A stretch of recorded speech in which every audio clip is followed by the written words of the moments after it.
Halo, selamat pagi buat kita semua. Bagaimana kabar siswa kami semua? Sehat selalu ya. Sambut dulu salam dari saya, salam SFD. Semangat, fraternitas, Dina. Baik anakku sekalian, pada kesempatan hari ini kita akan belajar tentang peta dan komponen peta. Nah, bagaimanakah peta dan komponen peta ini akan kita pelajari? Nah, untuk lebih memudah dalam proses pembelajaran, mari kita simak lebih dahulu stimulus tentang peta dan komponen peta. Aduh, saya bingung sih di mana. Oh iya, saya punya peta.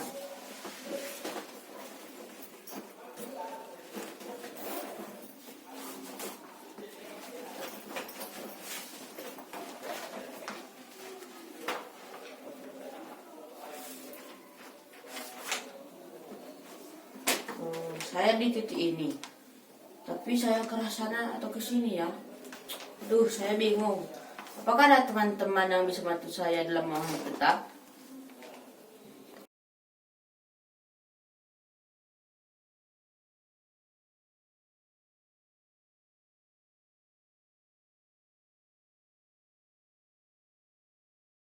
Oke, kita akan berbicara hari ini mengenai peta.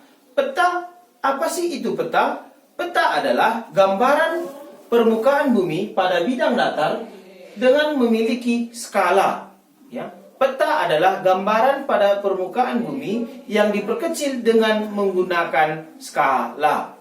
Baik anakku sekalian, pada prinsipnya peta secara umum dibedakan menjadi dua, yaitu peta umum dan peta khusus. Kita akan membahasnya. Yang pertama adalah mengenai peta umum.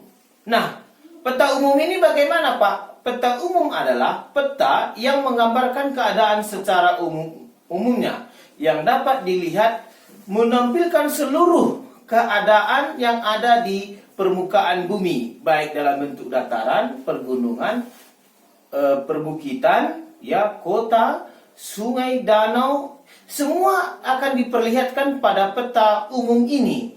Nah, sebagai contohnya, kalau kamu membuka buku atlas, ya, maka kita bisa menemukan adalah misalnya peta umum itu peta Indonesia, peta dunia. Itu adalah contoh-contoh peta yang menunjukkan sebuah peta umum.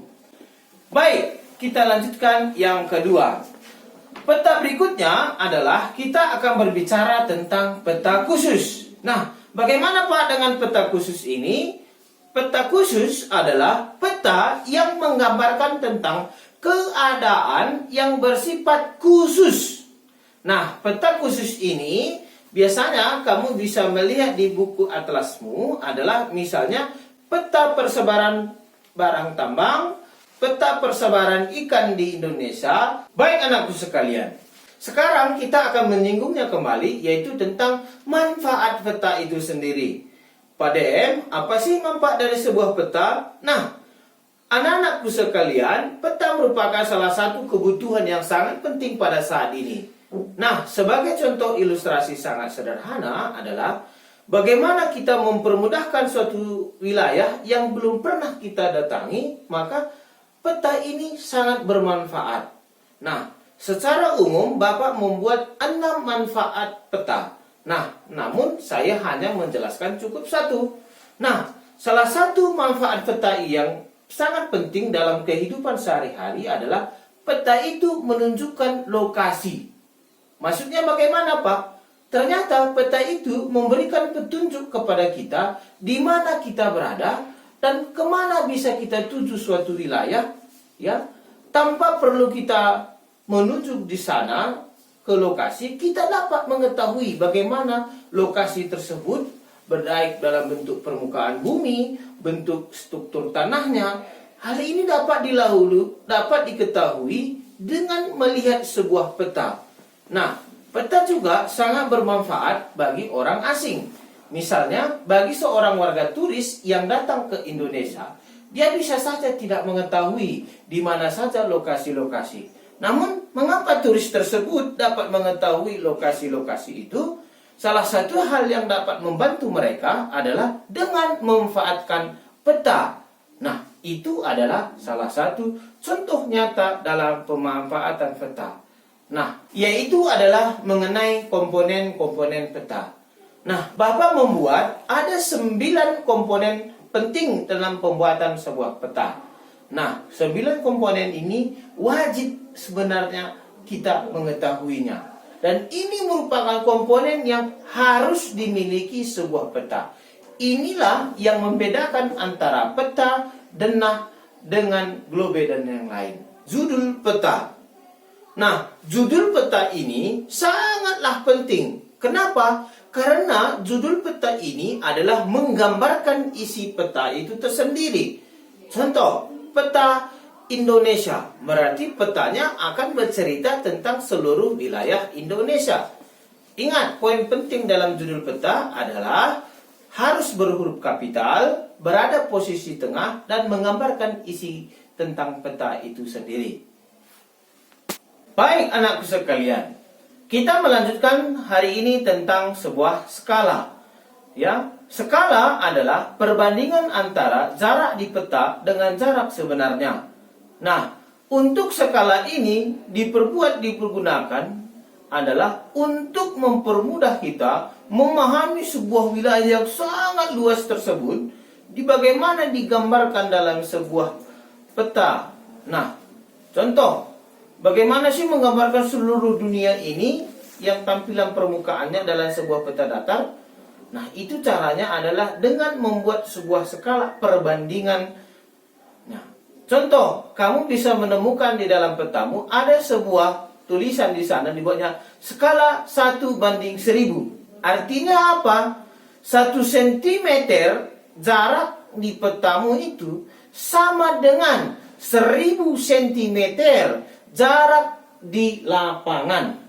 Jadi kalau kamu mengamati sebuah petamu itu ada tulisan 1:1000, maka artinya adalah 1 cm kamu hitung di dalam atasmu itu, maka jarak sebenarnya di lapangan adalah 1000 cm jarak di lapangan. Nah, begitu untuk... Baik, kita berbicara hari ini tentang komponen berikutnya, yaitu tentang arah mata angin. Nah, di dalam sebuah peta, kalau kamu perhatikan, ada lambang tentang arah mata angin. Hal itu digunakan untuk apa? Hal ini digunakan adalah untuk mempertegas bagaimana penggunaan sebuah peta. Nah, bagaimana cara menggunakannya, Pak? Kalau kamu perhatikan sebuah petamu itu, maka untuk menggunakan peta yang baik itu, kamu harus mengetahui terlebih dahulu di mana letak posisi arah utara, barat, timur, atau selatan. Nah, paling praktis cara mengetahui arah mata angin ini adalah di pagi hari dengan cara mengamati arah terbitnya matahari. Terbitnya matahari menyatakan bahwa daerah sana adalah bagian timur. Nah, dengan mencocokkan antara posisi arah timur dengan peta, maka kita bisa mengetahui teknik melihat peta yang benar. Jadi legenda ini adalah kumpulan dari simbol-simbol yang dibuat di dalam suatu kotak, ya, atau sebuah tabel yang disederhanakan. Jadi legenda adalah kumpulan dari beberapa simbol. Nah, kamu untuk mempelajarinya dapat melihatnya langsung dalam sebuah peta. Si legenda ini dapat ditemukan dalam peta ataupun di awal dari sebuah atlas yang kamu gunakan. Oke, untuk garis tepi komponen berikutnya. Nah, garis tepi sebuah peta, ya, kalau kamu memiliki sebuah peta itu, dia itu garis tepi yang ada bagian luar dia, ya, terluar dari itu adalah sebuah garis tepi. Biasanya garis tepi ini adalah sebagai pembatas. Dalam membuat peta nanti, anak-anakku sekalian, tidak boleh melewati garis tepi ini. Berarti kalau petanya nanti sudah melewati garis tepi, berarti kamu sudah salah dalam pembuatan peta. Oke, kita berbicara tentang inset peta. Inset peta ini adalah dapat kamu temukan dalam peta itu ada sebuah kotak kecil dibuatnya. lalu di bawahnya ada lagi peta. Nah, inset ini adalah menunjukkan lokasi yang akan dibuat atau lokasi yang dia akan dibuat petanya. Contoh sebagai inset. Kalau kita membuat peta Sumatera Utara, maka inset petanya adalah wilayah Pulau Sumatera. Lalu akan digaris, sebuah garis akan dibuat di sana berupa kotak yang menandai wilayah Sumatera Utara. Berarti yang menjadi insetnya adalah wilayah Pulau Sumatera. Petanya adalah peta Sumatera Utara. Itu adalah inset peta. Tahun pembuatan peta ini sangat penting. Mengapa? Karena peta ini harus diupdate, harus diperbaharui. Ketika sebuah peta itu sudah menggunakan peta yang lama, berarti akan terjadi perubahan. Baik itu perubahan dari jalannya, bangunnya, ruangannya. Oleh sebab itu, peta itu sangat perlu diperbaharui. Nah, untuk melihat petamu itu apakah sudah terlalu lama atau terbaru, dapat dilihat dari tahun pembuatannya. Jangan-jangan peta yang kamu gunakan dari atlas itu belum ada Kalimantan Utara. Berarti peta atlas yang kamu miliki itu masih atlas yang lama. Itulah salah satu poin penting tentang kegunaan sebuah tahun pembuatan peta.